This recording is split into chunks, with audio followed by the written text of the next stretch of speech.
Hey everyone, ready to dive deep into some personal finance goodness? We're cracking open Tiffany Aliche's Get Good with Money in this deep dive. I love that she gives you a real game plan, It's one thing to say, get your finances in order, but she actually lays out how to do it. Yeah, and she breaks it down into these 10 steps she calls the 10 steps to financial wholeness, right?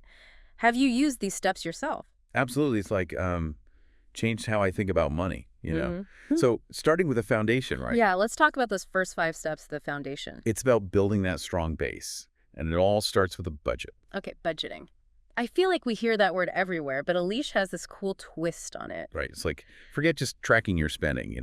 She's all about getting laser focused with what she calls a budget blueprint. A budget blueprint. I like that. So it's kind of like designing your ideal financial life, right? Exactly. Oh. With the architect of your own money. No more guesstimating. You're getting down to the nitty-gritty. It makes it so much more intentional. So once you've got that blueprint down, what's next on the foundation checklist? Saving. That's where her squirrel system comes in. Saving consistently, even if it's just a little bit, like a squirrel stashing nuts. I love that visual. So are we talking like spare change in a jar, or is there more to it? That works too. But she also wants you to think about those unexpected little windfalls, like finding a $5 bill in your coat pocket. Oh, yeah, like those little happy surprises. Exactly. She calls it unexpected money. Mm. Instead of thinking, ooh, latte time, you squirrel it away. It's like tricking yourself into saving without even realizing it. Okay, that's budgeting, saving. What else? Debt. And she doesn't tiptoe around it either. Yeah. Elise gets real about it. She even shares about how she was $87,000 in debt at one point. Wow, she really puts it all out there, huh? Yeah, it's pretty inspiring. Yeah. And it's not just about freaking people out. It shows you can tackle any debt with the right strategy. So where do you even begin with something like that? She's all about facing it head on. Creating a debt list is where it all starts, listing out everything you owe, every single detail. Because you're basically getting super clear on the problem before you start throwing solutions at it. Exactly. And speaking of facing things head on, she doesn't shy away from credit scores either. Aliche breaks down why they matter so much. Credit score is right. Yeah. It's amazing how much power those 3 little digits hold. Seriously. Getting a loan, renting an apartment, it affects so much. What's really cool is how she talks about her own credit journey. Oh, yeah. Tell me about that. She went from a credit score of 547, which is pretty rough, all the way to a stellar 807. That is amazing. So it's like a real-life testament to the fact that it's possible to turn things around. Absolutely, no matter where you're starting from. Her advice, get a copy of your credit report, which you can actually get for free, and really dissect it. Okay, knowledge is power. Got it. Mm. So we've tackled budgeting, saving, debt, credit. That's a lot. And then there's the earning piece. Aliche dedicates a whole step to maximizing your earning potential. Earning, right. So it's not just about managing what you have. It's about finding ways to bring in more. Exactly. And she has this awesome story about her sister, Tracy, who had this crazy talent for organization. Okay, organization. That's not usually the first thing that comes to mind when you think about money-making skills. Right. But it ended up being her superpower. Tracy turned that into a successful career, proving that we all have unique talents that could be valuable. I love that. It's about thinking outside the box and finding creative ways to leverage your strengths. It really is. And Aliche is big on documenting your wins, right? Mm-hmm. Create what she calls a brag book. Brag book. Okay, I've never heard of that. What goes in it? Think of it like a highlight reel of your accomplishments. Glowing performance reviews, emails from happy clients, anything that proves you get stuff done. So it's like, instead of just saying you're good at something, you're showing the receipts. Exactly. And you can use it when you're asking for a raise or a promotion. Proof is powerful. Love it. Okay, so we've got our budget blueprint, our squirrel system is going strong, we're tackling debt, managing our credit, and boosting our income. What's next? Well, once you're building that solid financial foundation, Aliche says it's time to think about growing your money. Investing. Investing. Okay, that can feel intimidating, especially for beginners. Totally. But Aliche does a great job of breaking it down. Yeah. She wants people to know you don't have to be rich to invest. That's good to hear because it often feels like you need a ton of money just to get started. Right. But she says it's about starting small and being consistent. She even uses this analogy like acorns growing into mighty oak trees. Oh, I like that. So even small investments can have a big impact over time. Precisely. Thanks to the magic of compound interest, your money is basically making money from the money it already made. It snowballs. Compound interest, definitely a good thing to have on your side. But there are so many investment options out there. Where do you even begin? Right, it can be overwhelming. Aliche suggests looking into something called a target date fund, or TDF for short. Okay, a target date fund. How does that work? Basically, you pick a fund that aligns with when you want to retire, and it kind of like manages itself based on that timeline. So it takes some of the guesswork out of it. Exactly. Makes it much less daunting, especially when you're first starting out. Got it. Okay, so we've covered a lot of ground here, building a solid financial base, growing our money through investing. What else does Lydia cover in her 10 steps? Well, she also talks about protecting what you've worked so hard to build. Mm-hmm. You know, that's where insurance comes in. Insurance, right. Yeah, It's not the most exciting topic, but definitely important. for sure. And she actually tells this really powerful story about her husband's disability insurance. Oh, wow. Yeah, I remember reading that. It really highlights how crucial it is to have a safety net. Absolutely. Because you never know when something unexpected might happen that impacts your ability to work. So true. So is she mainly talking about disability insurance, or are there other types she focuses on? She encourages everyone to take inventory of all their insurance, health, life, property, everything.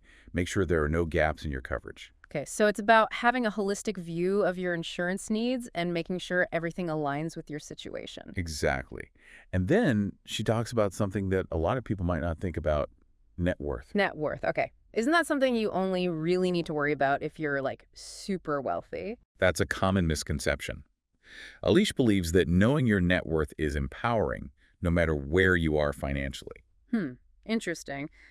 I'll admit, I don't even think I could tell you my net worth right now. Well, she breaks it down in a really simple way. Basically, you add up all your assets, your savings, investments, any property you own. Okay, so that's everything you own that has value. Got it. Right. And then you subtract your liabilities, which are basically your debts, student loans, credit card balances, that kind of thing. So it's like a financial snapshot, what you own minus what you owe. Exactly. And knowing that number can be really motivating. You can track it over time and see how your financial decisions are impacting it. That makes a lot of sense. It's like having a benchmark to see if you're moving in the right direction. Exactly. Yeah. And if you're not sure where to start, Aliche even provides a worksheet in her book to help you calculate it. She makes it super straightforward. I'm sensing a theme here. Aliche is all about making personal finance accessible and actionable. 100%. And she knows that even with the best laid plans, navigating the world of money can feel overwhelming sometimes. Totally. Sometimes you just want someone to tell you what to do. That's why her next step is all about building your money team. Basically, surrounding yourself with experts who can offer guidance and support. Okay, I like that. A money team. So who are these financial superheroes? Well, it could be a financial advisor, of course, but she also talks about the rise of robo-advisors, which can be a more affordable option for some people. Robo-advisors. So like financial advice powered by algorithms. Pretty much. It's technology making financial guidance more accessible, which is pretty cool. That is really interesting. So whether you're going the traditional financial advisor route or exploring the world of robo-advisors, Aliche emphasizes the importance of doing your research. Yes. Ask the right questions up front. Figure out their fee structure, what their expertise is, how they communicate with clients. It's all about finding the right fit for you. Makes sense. You want to make sure you're comfortable with whoever you're trusting with your finances. Okay, so we've covered budgeting, saving, investing, insurance, net worth, building a money team. What's left on Alicia's list of financial wholeness essentials? Last but not least, she tackles a topic that many people tend to avoid: estate planning. Estate planning. Oof. Yeah, that's not exactly a dinner party conversation starter. I know, right? But she does a really great job of demystifying it and making it feel less intimidating. Right. She wants to take the taboo out of it. It's not just about, being super wealthy or planning for when you're gone. It's about taking care of your loved ones no matter what. It's about getting those big life decisions down on paper so your wishes are clear, even if you're not there to voice them. Absolutely. And it's not just about a will, It's about things like, if you have kids, who would become their guardian if something happened to you? Those are such important things to think about, but they're easy to push aside when you're caught up in the day-to-day. Totally. And then there are things like, healthcare directives, deciding what medical treatments you would or wouldn't want. And what about, like, making sure someone can handle your finances if you're unable to? Exactly. That's where a durable power of attorney comes in, designating someone you trust to make those decisions for you. Wow, we've really gone deep on Alicia's 10 steps today. It's amazing how much she covers in Get Good with Money. It's really impressive. She gives you the tools to tackle pretty much every aspect of your financial life. From building a solid budget to planning for the future, it's all in there. And I think what really sets her book apart is how actionable it is. Oh, absolutely. She doesn't just tell you what to do, she walks you through how to do it with worksheets and everything. Yeah. It's like having a financial coach right in your back pocket. Right. And more than anything, she emphasizes that financial wholeness isn't about reaching some magic number. It's about making choices that align with your values. It's about taking control of your finances so you can live a life you love. Exactly. So as you reflect on everything we've discussed today, what feels like the most important takeaway for you? That's a great question for everyone listening to ponder. And as you're thinking about that, I want to leave you with this thought from Alicia that really resonated with me. She says, financial freedom is about having options. Ooh, I love that. Me too. So imagine for a moment if money was no object, what would that freedom look like for you? What dreams would you pursue? It's such a powerful exercise just to let your mind explore those possibilities. It is. And once you have that vision in mind, ask yourself, what's one small step you can take today to move closer to that reality? Because even small steps, taken consistently over time, can lead to big changes. So true. Well, on that note, thank you so much for joining us on this deep dive into financial wholeness. We hope you feel inspired and empowered to take control of your money and create a more abundant future for yourselves. Until next time.